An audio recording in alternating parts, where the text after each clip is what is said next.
안녕하세요, 이준효 원장입니다. 오늘도 좀 재밌는 지표 하나를 들고 와서 여러분과 한번 이야기 나눠보는 시간 가지면 재밌을 것 같아서 가져왔어요. 제목 자체가 좀 흥미롭죠? Which degrees are worth the most? 어떤 degree가 값어치 있느냐에 대해서 표를 이렇게 가져온 것이죠. 이 표의 핵심 방점은 뭐냐면요, 고등학교를 졸업하고 동일 영역에서 일을 할 때랑 대학교를 졸업한 뒤에 해당 영역에서 일을 할 때 평생 동안 벌 수 있는 기대 수익이 얼만큼 차이를 갖는지, 그거를 숫자로 표현한 표라고 볼 수가 있습니다. 이 표들을 그냥 단순하게 한번 쭉 살펴보고 한계점도 무엇이 있는지에 대해서 이야기 나눠보면 우리가 조금 더 균형 잡힌 포인트 오브 뷰를 좀 가질 수 있지 않을까라고 기대를 할 수 있겠어요. 지표 중에서 마이너스인 표부터 한번 살펴볼게요. 여기 살펴보면 Visual and Performing Arts가 마이너스 104K 이렇게 돼 있어요. 한화로 따지면 한 1억 3천 정도가 오히려 손해다. 고등학생으로서 퍼포밍 아트에서 일을 하는 것보다 대학교에서 졸업한 뒤에 퍼포밍 아트를 가는 게 기대 수익에서 오히려 1억 3천만 원이 손해다라고 얘기를 하고 있어요. 사실 이 딜레마는 제가 고등학교 때 드럼을 전공을 했던 그 시절의 고민이랑 되게 일치하는 부분이 있습니다. 그 당시에도 제가 드럼으로 되게 높은 랭킹에서 상당히 다양한 상도 타고 되게 큰 기획사에서도 이렇게 일을 해보고 했던 경험들이 있었는데, 그 당시에도 대학을 진짜 가는 게 필요해? 대학을 가면 나한테 좋은 게 뭐야? 이런 것들에 대한 고민이 상당히 많기도 했었고요. 이런 정규 교육을 받지 않고 고등학교를 졸업한 다음에 바로 필드로 나가서 거기서 오히려 훨씬 괄목할 만한 성과를 내는 경우도 많이 있었어요. 근데 우리가 요즘 한국 시리즈 때문에 야구가 한참 붐이잖아요. 거기도 보면 고등학교를 졸업하자마자 드래프트를 진행을 해서 프로 선수를 선발하는 경우도 있고, 프로 선수가 되기 전에 대학교를 졸업하고 나서 또 드래프트를 하는 경우가 있듯이 되게 유사한 딜레마들이 있습니다. 따라서 우리가 이런 교육을 실제로 트레이닝을 받아서 그것들에 대한 영향들을 강화하는 목적으로 대학 교육을 받는 거는 생각보다 가성비가 떨어지는 게 아닌가를 이 지표로서 한번 지레짐작해 볼 수 있겠죠. 다음 순서가 theology입니다. 우리가 흔히 얘기하는 신학이죠. 신학은 사실 양극화가 굉장히 심한 영역이라고도 볼 수 있어요. 우리가 이 종교를 사역한다는 것 자체가 만인에게 약간 봉사한다는 느낌도 강하잖아요. 또 반면에 어느 정도 굉장히 많은 신도수가 있고 엄청 큰 규모의 교회 목사님 같은 경우에는 소득 수준 자체가 차이가 나는 경우도 있는 것 같습니다. 기독교든 이슬람교든 불교든 간에 어쨌든 이 신학이라는 영역 자체가 아무래도 공부할 거는 정말로 많지만 이 만인에게 또 봉사를 해야 되는 영역들이 존재하기 때문에 실제로 대학 교육과 소득 수준의 상관관계가 적다. 그 다음으로 우리가 양수로 넘어가는 것들 한번 살펴보면요, 실제로 좀 굵직굵직하게 큰 동그라미로 살펴볼 수 있는 게 Nursing and Health Professions, 이렇게 간호를 한다든지 누군가를 치료하는 데 있어서는 확실히 지식의 수준 차이가 소득 수준의 차이를 이끌어가는 부분이 있다라고 저는 생각을 하는데요. 실제 이 지표상으로도 그런 것들 볼 수 있어요. 195K면 또 한 2억 한 6천 정도가 평생 더 벌 수 있는 기대 수익으로 기대해 볼 수 있다. 네, 이렇게 나와 있네요. 그 다음 살펴보면 Computer and Information Sciences, 기대 수익 자체가 거의 6억 5천 이상 차이가 난다 라고 우리가 되어 있고요. 또 비즈니스 같으면 거의 한 2억 한 6천 정도 차이가 난다 라고 여기 되어 있습니다. 그리고 가장 큰 동그라미를 찾아보면 Engineering 571K라고 되어 있어요. 적어도 한 7억 8천에서 8억 사이에 한화를 기대 수익이 발생할 수 있다라고 여기서 이제 되어 있는데요. 우리가 통상적으로 입시를 고민할 때 어떤 전공을 해야 될지를 고민할 때와 결이 좀 비슷한 부분을 찾아볼 수가 있습니다. 퍼포밍 아트나 뭐 이런 음악이나 실제로 신학 같은 것들은 실질적인 지표로 봤을 때도 기대 수익이 적었고, 그리고 우리가 문과 중에서도 톱이라고 하는 이런 비즈니스, 파이낸스 이런 쪽으로 가도 엔지니어링 아니면 컴퓨터 사이언스와 같은 이런 스템 계열의 전공에 비해서 소득 수준이 거의 절반 수준밖에 더 기대할 수 있는 부분이 제한된다. 네, 이렇게 이 도표에서는 찾아볼 수가 있는데요. 근데 우리가 이 도표에서 좀 간과할 수 있는 포인트들은 존재한다고 저는 생각을 합니다. 제가 이제 실제 현업에서 종사를 해보면요, 엔지니어 출신의 경영자도 물론 있긴 하지만 실제로 비즈니스를 공부한 다음에 경영자가 되고 또는 스타트업을 하는 데 있어서 어떤 다른 본인만의 특수한 영역을 전문적으로 하다가 창업을 하는 경우도 요즘 되게 많잖아요. 그와 반면에 좀 대기업이나 이렇게 좀 안정돼 있는 이런 기관들, 이런 곳들에서 엔지니어들이나 컴퓨터 사이언티스트나 이런 분들이 활약을 해야 되는 경우들이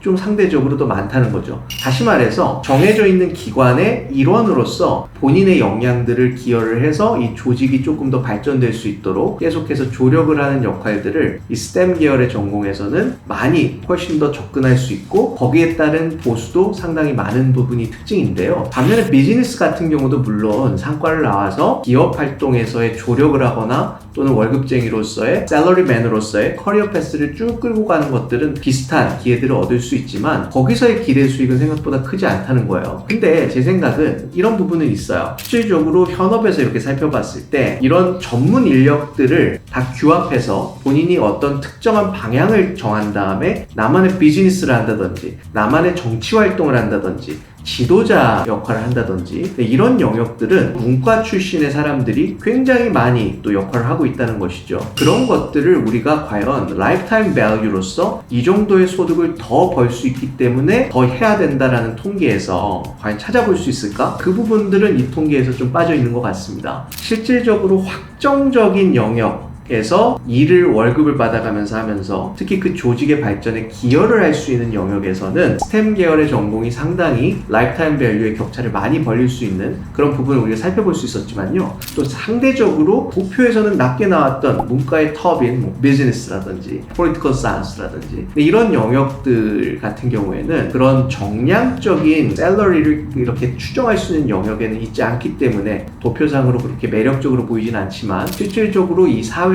이끄는 리더십이라든지 또는 이 경영활동에서의 주체가 되는 측면에서 많은 부가가치를 창출하는 케이스도 많았다는 점이 있기 때문에 우리가 이런 부분들을 좀 균형을 잡고 살펴보면서 오늘 더 벌고 적게 벌고를 떠나서 내가 어떤 역할을 이 사회에서 할 것이냐, 어떤 조직이나 기업에 있어서 내가 하나의 영역만을 루틴하게 해가면서 기여를 할 것이냐, 이런 것들을 고민해서 전공을 찾는 게 현명해 보이지 않나 싶습니다. 오늘은 which degrees are worth the most 가지고 우리가 한번 살펴봤습니다. 네, 오늘도 경청해 주셔서 고맙습니다.